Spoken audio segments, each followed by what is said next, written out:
Super star ரஜினிகாந்தோட ஆக்டிங்கில் இப்போ ரிலீஸுக்கு ready ஆகிருக்கிற திரைப்படம் வேட்டையான் படம். இந்த வேட்டையான் படம் அக்டோபர் மாதம் 10ஆம் தேதி ரிலீஸ் ஆக போகுது. மேலும் இந்த படத்தை டிஜே ஞானவேல் அவர்கள் டைரக்ட் பண்ணியிருக்காரு. இந்த படத்துக்கு சுபாஸ்கரன் தான் லைகா ப்ரொடக்ஷன் சார்பாக பிரம்மாண்டமாக ப்ரொடக்ஷன்ஸ் பண்ணியிருக்காரு. மேலும் இந்த படத்துக்கு அனிருத் மியூசிக் பண்ணியிருக்காரு. மேலும் இந்த படத்தில் பார்த்தீங்கன்னா சூப்பர் ஸ்டார் ரஜினிகாந்த் அவர்கள் ரிட்டையர் ஆன போலீஸ் அதிகாரி. சமீபத்தில் தான் இந்த படத்துடைய ட்ரெய்லரை ரிலீஸ் பண்ணாங்க. இந்த ட்ரெய்லர் பார்த்தீங்கன்னா மக்களிடையே நல்ல வரவேற்பு கிடைச்சிருக்கு. மேலும் இந்த ட்ரெய்லரில் சூப்பர் ஸ்டார் ரஜினிகாந்தை பார்க்கறதுக்கு ரொம்பவே யங்காக இருக்காரு. மேலும் இந்த படம் பார்த்தீங்கன்னா கமர்ஷியலாக தான் இருக்கும் என ரசிகர்கள் முடிவு பண்ணியிருக்காங்க. மேலும் அந்த ட்ரெய்லரை பார்க்கும்போது நமக்கும் தெரியுது இந்த படம் பார்த்தீங்கன்னா நிச்சயமாக கமர்ஷியலாக தான் இருக்கும். ரசிகர்களுக்காக சம்பவம் பண்ணியிருக்காரு சூப்பர் ஸ்டார் ரஜினிகாந்த். ஜெயிலர் படம் எப்படி பார்த்தீங்கன்னா ஒரு சம்பவத்தை கிரியேட் பண்ணி 600 கோடிக்கு மேலே வசூல் ஈட்டியதோ அதே போல தான் இந்த படமும் பார்த்தீங்கன்னா இண்டஸ்ட்ரி ஹிட் அடிக்கும் என்று நம்பப்படுது. ஏன்னா சூப்பர் ஸ்டார் ஜெயிலர் படத்தில் யூஸ் பண்ண ஃபார்முலேவை தான் இந்த படத்துலையும் யூஸ் பண்ணியிருக்காரு.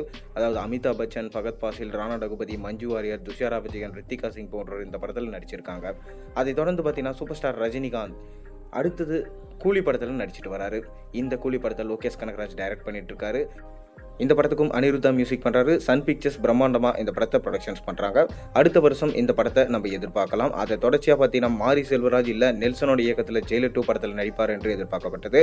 இப்போ சமீபத்தில் ஒரு புது டாக் போயிட்டுருக்கு. அதாவது வேல்பாரி நாவலில் சங்கர் அவர்கள் சூப்பர் ஸ்டார் ரஜினிகாந்தை வச்சு எடுக்க போகிறாராம். மேலும் இந்த படம் 2 பாகங்களாக உருவாக போதாம். முதல் பாகத்தில் சூப்பர் ஸ்டார் ரஜினிகாந்தும் விக்ரமும் சேர்ந்து நடிப்பாங்களாம்.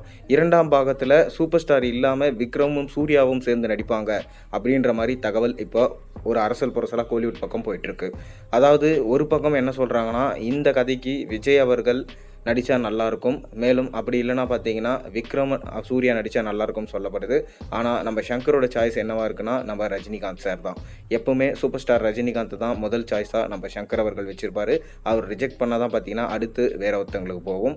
அப்படி தான் பார்த்தீங்கன்னா ரஜினி கிட்ட சொல்லியிருக்காரு. ரஜினியுமே பார்த்தீங்கன்னா ஓகே சொன்ன மாதிரி தான் ஒரு தகவல் வந்துட்டுருக்கு.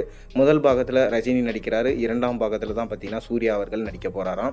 இதனால் ரஜினிகாந்துக்கு தான் மோஸ்ட் இம்பார்ட்டன்ட் கொடுக்கப்படும் என்று ஒரு நம்ப தகுந்த வட்டாரத்திலிருந்து தெரிவிக்கப்பட்டிருக்கு. அதுக்கு அடுத்த 2ஆம் பாகத்தில் தான் பார்த்தீங்கன்னா நம்ம விக்ரமுக்கும் சூர்யாவுக்கும் பார்த்தீங்கன்னா மெயின் ரோல் கொடுப்பாங்க. மேலும் இந்த படம் நடக்கிறதுக்கு இன்னுமே ஓரிரு ஆண்டுகள் ஆகலாம். ஏன்னா எல்லாரும் பார்த்தீங்கன்னா தனித்தனியாக அவங்கவுங்க படத்தில் ரொம்ப பிஸியாக இருக்காங்க. நம்ம சூர்யாவுக்கு பார்த்தீங்கன்னா மிக பெரும் பிரம்மாண்ட படமான கங்குவா படம் இருக்குது. நம்ம விக்ரமுக்கு பார்த்தீங்கன்னா வீரதீர சூரன் படம் இருக்குது. அதன் தொடர்ச்சியாக பார்த்தீங்கன்னா நம்ம சூப்பர் ஸ்டார் ரஜினிகாந்துக்குமே இன்னுமே கைவசம் 3-4 படம் இருக்குது. அதை முடிச்சதுக்கப்புறம் தான் பார்த்தீங்கன்னா இவங்க மொத்த பேருமே ஜாயின் பண்ண போகிறாங்க. இந்த பிரம்மாண்ட நாவலுக்காக பார்த்தீங்கன்னா மொத்த பேரும் கோலிவுட் இண்டஸ்ட்ரியே ஒன்று சேர்ந்துருக்கு. இன்னும் யார் யாரெல்லாம் இணைய போகிறாங்கன்றதை பொறுத்து இருந்து பார்ப்போம். சங்கர் அவர்களுமே கேம் சேஞ்சர் முடிஞ்சதுக்கப்புறமா தான் பார்த்தீங்கன்னா இந்த படத்தை எடுக்க போகிறாரு. நீங்கள் உங்களோட கருத்துக்கள் என்ன? சங்கரும் நம்ம ரஜினிகாந்தும் சேர்ந்து வேல்பாரி நாவலை எடுத்தால் நல்லா இருக்குமா நல்லா இருக்காதா? உங்கள் கருத்துக்களை மறக்காம கீழே கமெண்ட்டில் சொல்லுங்கள். மேலும் சேனலில் போடுற ஒரு விஷயம் பிடிச்சிருந்தா மறக்காம சப்ஸ்கிரைப் பண்ணுங்கள், லைக் பண்ணுங்கள், பெல் ஐகானை ப்ரெஸ் பண்ணுங்கள். அப்போ தான் நான் போகிற வீடியோஸ் எல்லாம் உங்களுக்கு நோட்டிஃபிகேஷனாக வந்து சேரும்.